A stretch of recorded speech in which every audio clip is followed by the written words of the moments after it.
Hey Waffle Gang, I do hope you are well. My name is Mark and today we're checking out some more relationship stories, and if you do love a Reddit story, why not consider hitting that like, subscribe, maybe that notification bell too. Let's crack on with today's first story. Much love guys. Now today's first story comes from a throwaway account and is titled, "My ex-husband is upset I have moved on so quickly." I, female 38, caught my ex-husband, male 41, having an affair the same week that I found out I was pregnant. The blow was devastating. I didn't know what I wanted to do. Should I get an abortion or should I stay with him for the sake of my baby? I decided on getting a divorce and keeping my baby. Ex-husband asked for a second chance, but it just wouldn't do, so he moved out and in with his affair partner, female 25, within a month.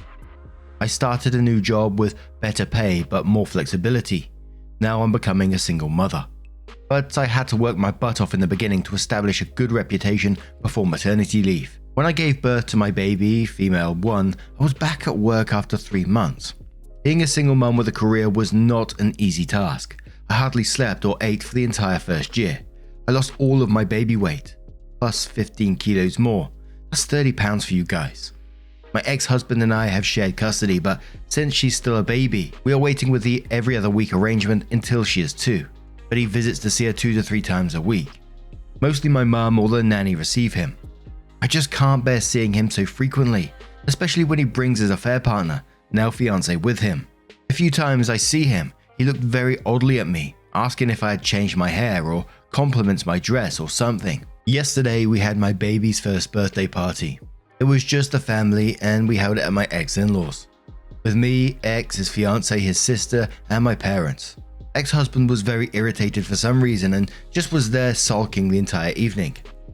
After the cake, his mother asked him why he's acting like he did and he said nothing. When I asked him if he was okay, he flew at me. He started yelling, telling me that I was the one who broke us. If I didn't let myself go and took care of myself half as much as I'm doing now, nothing would have happened. Everyone was shocked and he stormed out in tears. I know what he said was a load of bullshit, but it kept me thinking nonetheless. I've always been modest and rarely wore makeup. My style is basic black t-shirt and jeans, but I would never say that I let myself go.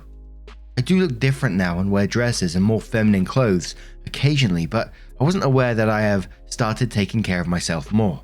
I just feel happy and at peace with myself now and maybe unconsciously trying to look nice because I want to start dating again. I feel guilty that he thought I was neglecting him.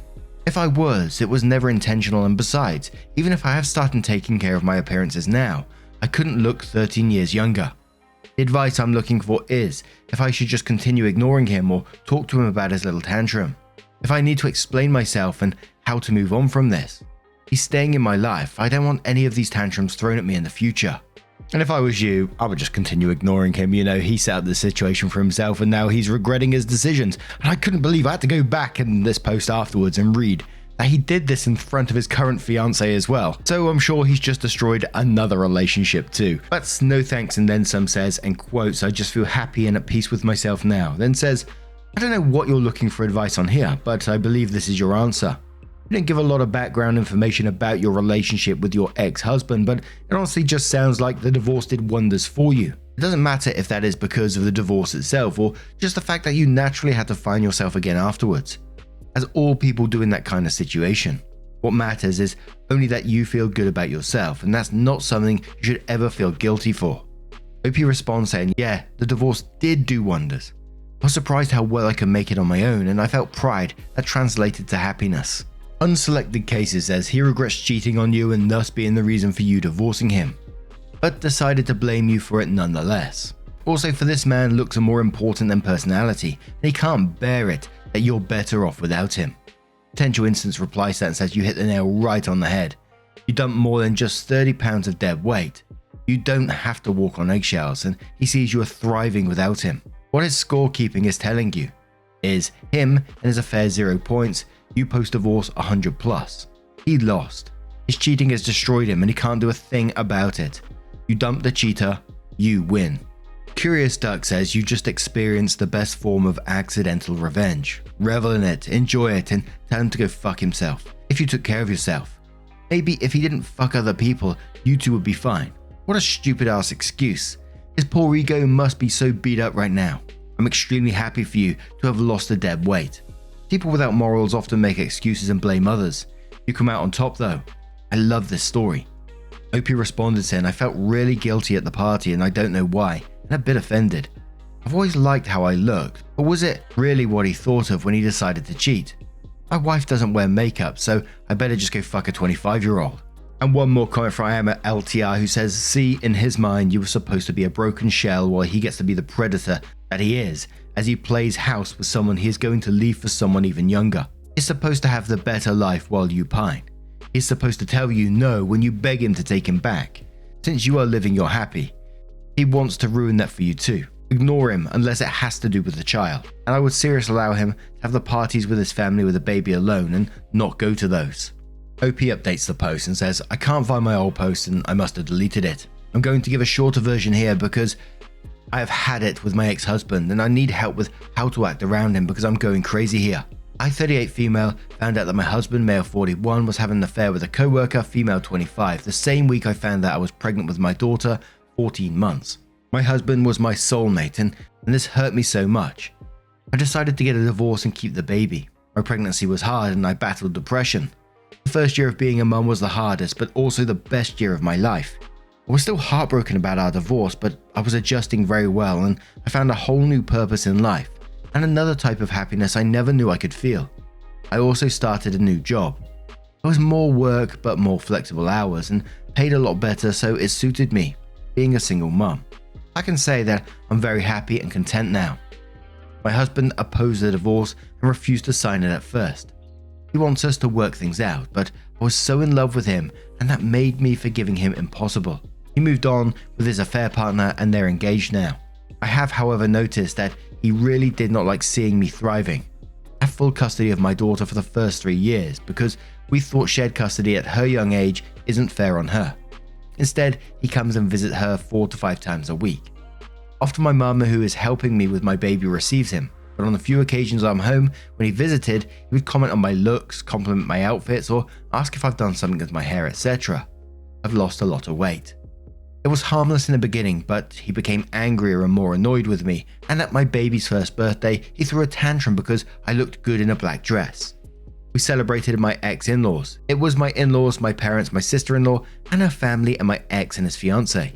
My father-in-law told me I looked great. My ex was not happy about that. He started yelling at me in front of everyone, telling me that I broke us, and stormed out in tears.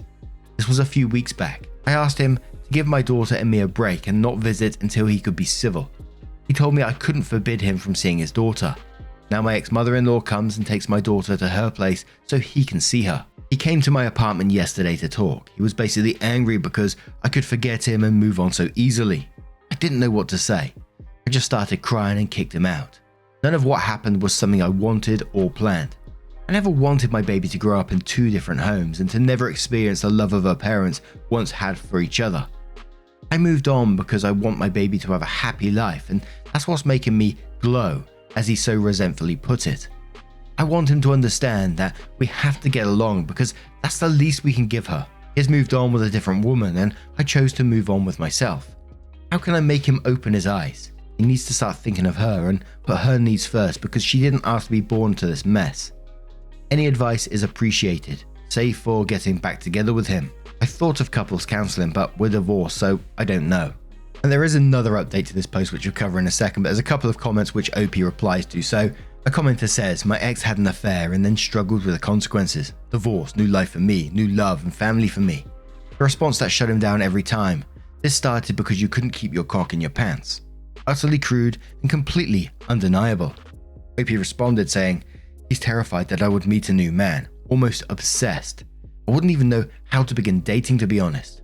OP talks about the tantrum and says, "We celebrated my baby's birthday at my ex-in-laws. It was my in-laws, my parents and my sister-in-law and her family and ex-fiancé. My father-in-law told me I looked great. He was not happy about that and he started yelling at me in front of everyone, telling me that I broke us, and he stormed out in tears.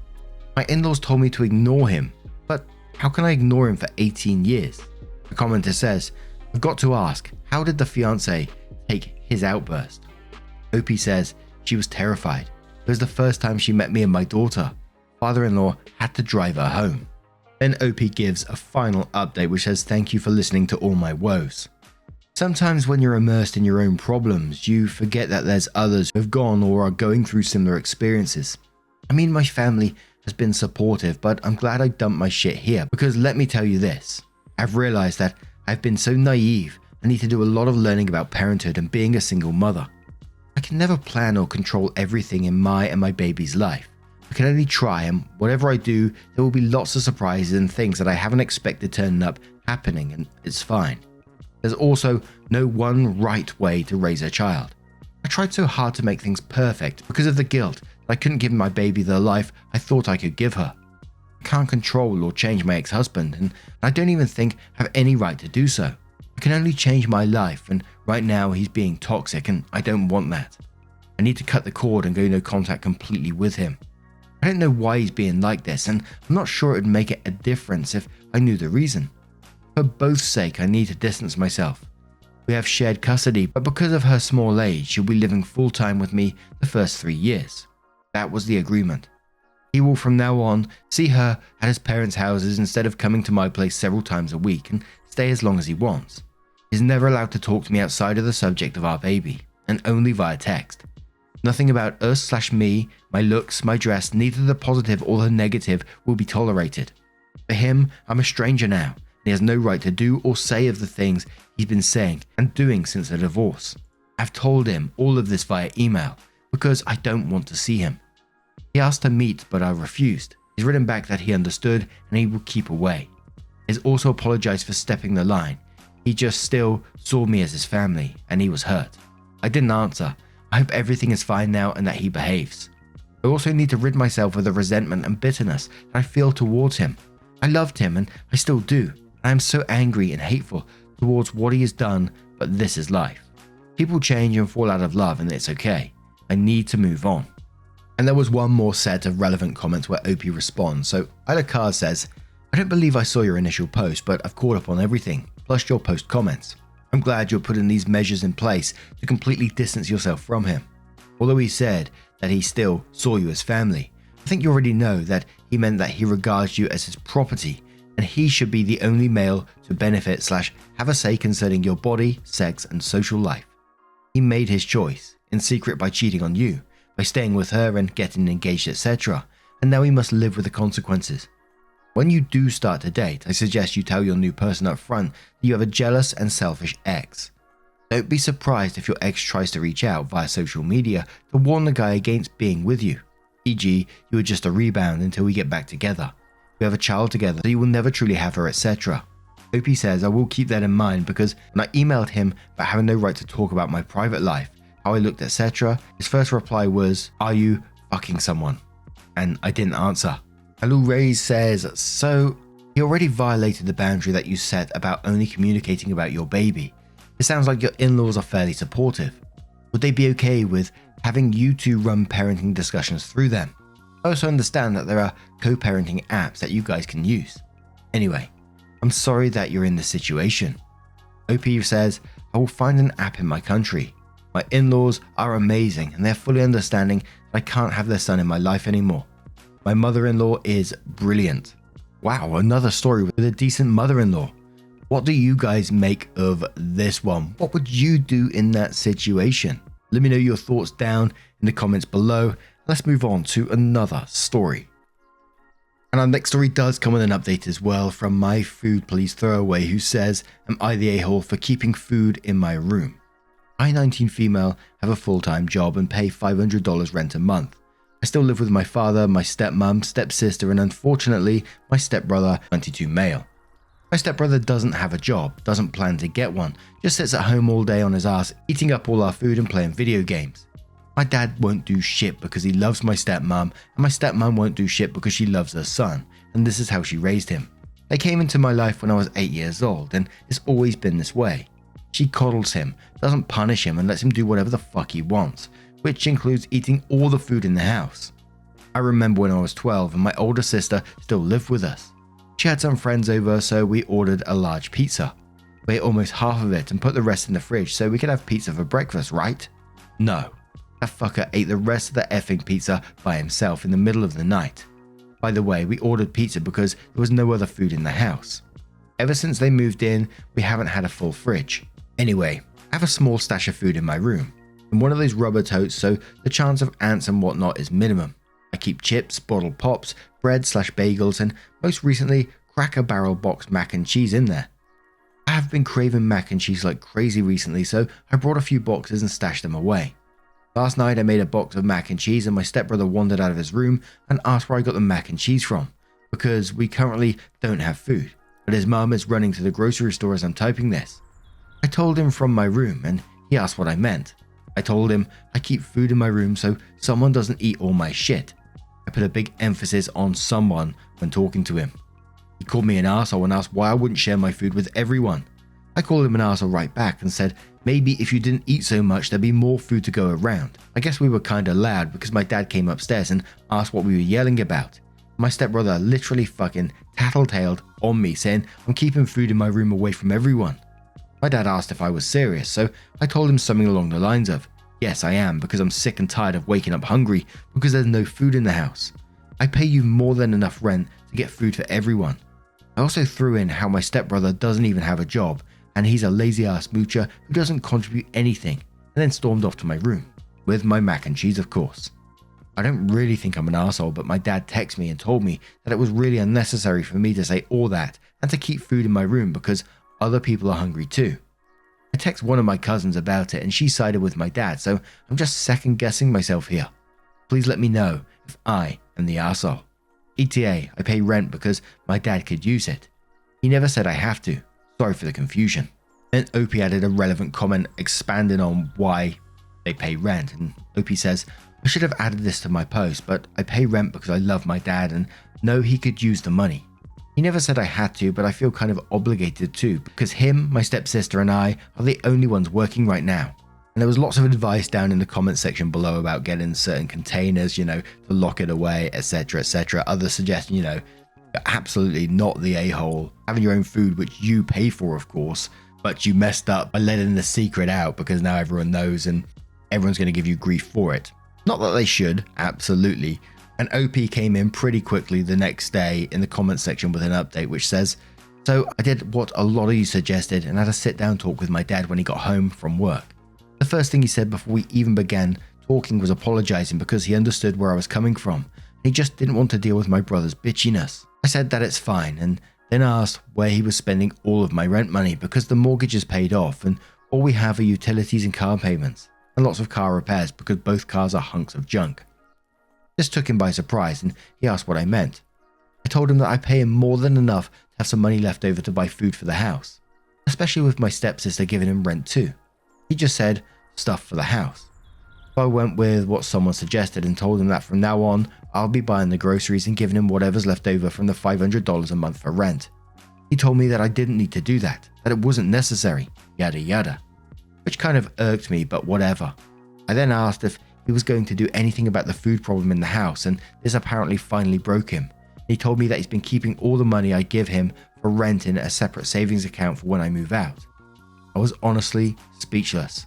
I gave him the money because he's always tight on it and stressing over it, and this man has been saving it for me. I immediately apologized for being kind of a brat about the situation. I had an attitude because I was sick of everything and told him to please use whatever he needs so we don't have to deal with it anymore. It took some convincing, but he said he's still going to use what's absolutely necessary. I said that I can buy groceries once a month and put the rest of the $500 in my savings. So thank you everyone for the advice. Some people have also suggested I talk to my stepbrother and try to motivate him or even try to figure out what's wrong with him. Not the best way to put it, but I don't know how else. I will do that eventually, but now isn't really the time. For now, everything seems to be good, so thank you again. And there was some back and forth in the comments below this one about OP's dad and the money side of things, suspecting that he might have actually been lying about the money. But we won't know if that's true unless we get an update on that situation further. But that was it for now. So now I'm going to turn this one to you guys. What do you guys make of this situation? Let me know your thoughts down in the comments below. And just a huge thank you from the bottom of my heart for getting involved in today's stories. Your love, your support, your time always means the absolute world to me. So thank you so much for getting involved and hopefully see you in the next one. Take care and much love. Wake up, get up, stretch my legs, eat some breakfast, milk and eggs. brush my teeth up, wash my face, throw my clothes on, start my day. Wake up, I can smell the smoke from the bacon. Let's go, see the sun shining from the windows. Okay, I know that today'll be a good day. Okay, I know that today'll be a good day. A, B, C, 1, 2, 3.